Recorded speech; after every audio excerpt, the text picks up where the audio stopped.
What is more attractive than playing bowling into turn 1 at Suzuka? He's trying to go through on the inside, and it's happened immediately. This is amazing. Bowling into turn 1 at Suzuka and iRacing, where it won't cost $1 million to actually crash. And while I may not stand to lose $1 million, I'm standing to lose 7k iRating on this account if everything goes wrong. And in typical me fashion, I have not really done any practice before this race.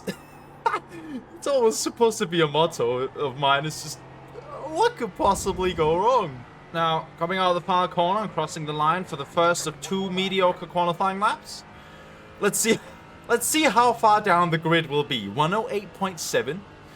I don't know if that's supposed to be good. Oh, I've already been out qualified. Simply lovely. Oh my god, I'm so gonna lose the 7k in this race, and it's not even a question, man. Oh, my slide. Okay, that's over. Got onto the curb on the entry there and had a huge slide which just compromised the line massively. Oh my god, and I'm not even getting out qualified by a small margin, I'm getting out qualified by half a second. And of course an absolutely dreadfully bad final chicane. Only ended up being not even a 2/10 improvement on my lap. That is terrible. That is terribly bad. Okay, let's see. Well, we need to finish P2 to gain iRating. In P3 we'll go into 0. And in P1 we'll gain 14. My god, what have I signed up for? Now somehow we're starting in 2nd place, which is pretty good. We just need to stay here for the race. Reminder that the consequences for us are way higher than the benefits. Than the potential benefits here. Oh my god, and he's gone already. We can just make our way to the inside line. Yeah, just a reminder, if we get crashed out or something, or spin and fall back down to the back of the grid, the consequences on our iRating will be huge.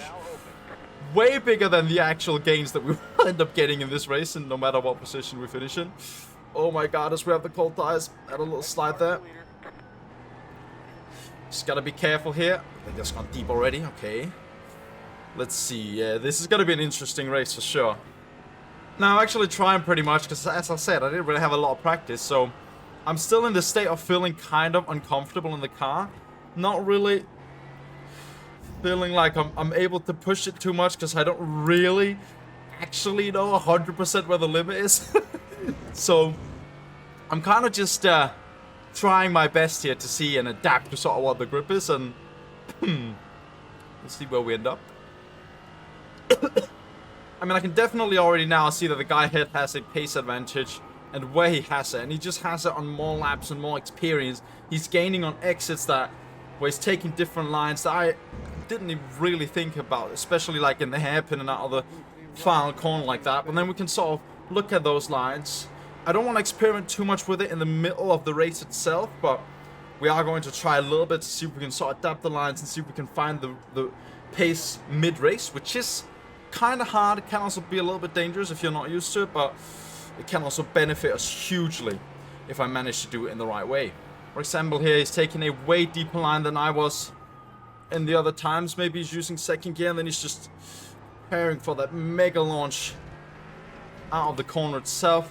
That was actually slower for me that time around. So now I've experimented a little bit with it.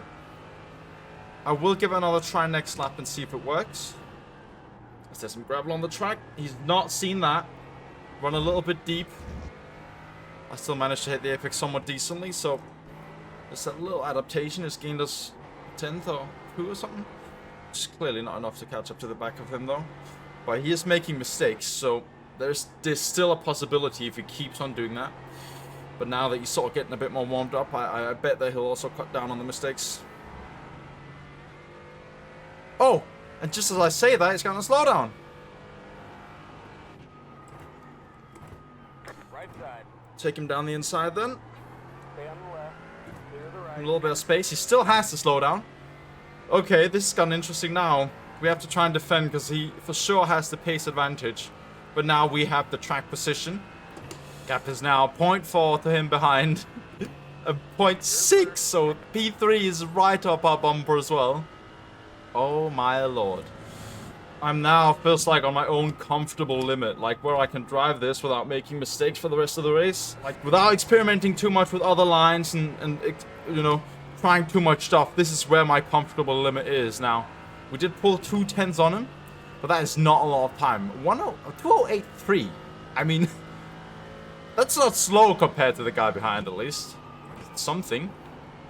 Now, while this might not be the most interesting race, it is a continued saga to the how to quickly adapt to a new track video that I recently released. Go watch that if you haven't.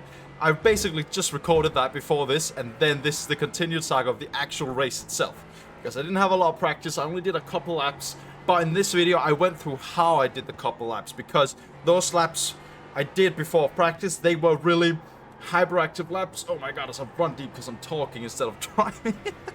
Anyways, the point is that while I didn't do a lot of laps, I did some really hyper-focused laps to try and find out the braking points, try and feel where the limit is before the race, and that's sort of what the productive part of it was. I didn't need 100 laps of practice to be up at the front, but that also because I have a pretty decent baseline level.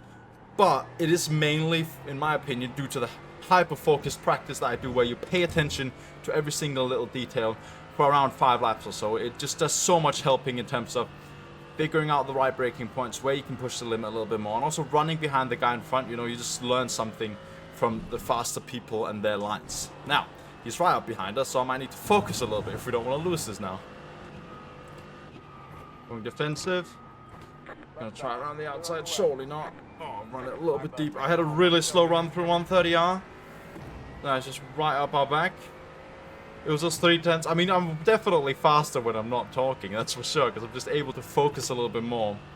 That's the difference between muscle memory and just having some sort of idea or intuition of what to do where. That's what I have. I have no muscle memory on this combo, so I really need to focus when driving. Need a good exit onto the straight here. Oh my god, that might have been a little bit too early. 3/10 is the gap, a bit of slipstream. We need a good run through that 130R. I'm gonna go defensive into the chicane. Let's have the slipstream. Gonna try just lifting a little bit instead of tapping the brakes to get in the front. Just carrying the speed. Oh, I'm on turn off track, am I not? Oh, no. Actually, not off track. Oh, I'm almost gonna deep. Okay, that's fine. Final corner. There we go.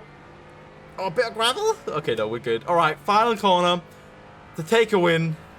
I mean, while this might not have seemed like the most interesting race, it was actually quite intense. I really had to try and focus in just to get the lap times in. And also I had a couple of slight moments there.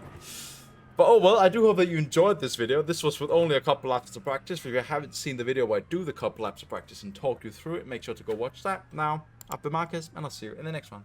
Bye.